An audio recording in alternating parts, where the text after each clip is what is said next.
Welcome back to Adventure Pete. Glad to see you here. So we're going to talk about today is wiring the snowplow underneath the hood. So if this is your first time here, make sure you like the video, comment, tell us what you think, tell us what you want to hear about, and subscribe. We got a lot of great content coming, a lot of great content on the channel, so be sure to check it out. So wiring the snowplow harness and solenoid. How do you do it? How does it work on these trucks? I'll show you what we did right here. So easiest to show is right here is where we started. I made a bracket that I attach right there to a factory hole that's on the side there, and bent down, and then it's bolted into the back side of this battery bracket right here as well, with factory holes that was already there. So it's a very simple, you can see the bolts right there, it's just a simple bracket, just bent aluminum that I painted black. That's all it takes to support that, and then I mounted the solenoid right here. I did it at an angle, so it makes easier access to the battery terminals themselves. I could have done it off to the side right here where it's simple and easy, just drilled some holes right there, but then stick out more that way. So my engine service, things like that, would be more in the way. So over here, it's actually out of the way more and still easy to service, still easy to get to part numbers, things like that, and still easy to access battery terminals in case I need to service anything.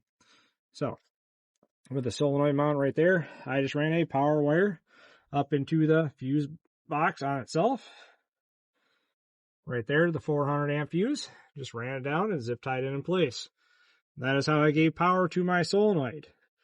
The solenoid itself is then what controls and sends power down to the actual pump motor itself. From there, I've got my control wires attached to it with my fuse for the controller wire right there, nice and easy. It is also grounded to the battery directly right here as well. Control cables that came through the Firewall start way up at the front.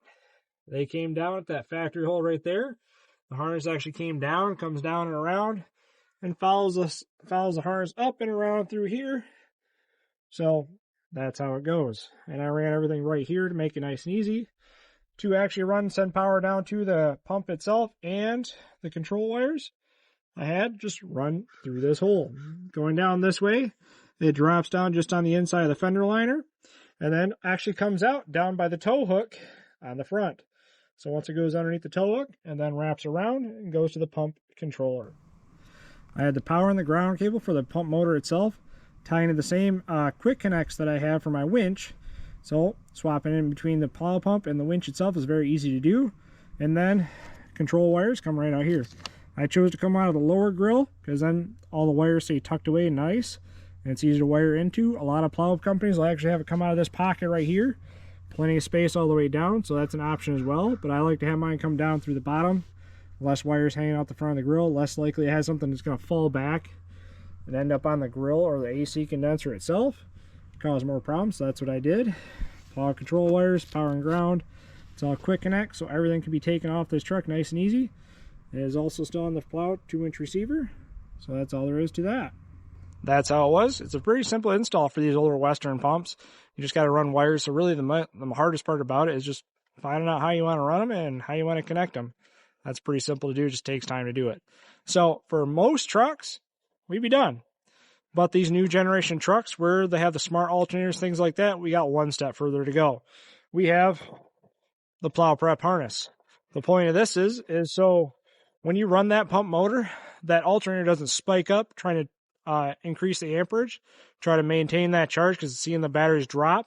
But once you shut that pump off so instantaneously, your battery voltage will spike and cause the system's electronics to shut down, like in the infotainment system, things like that.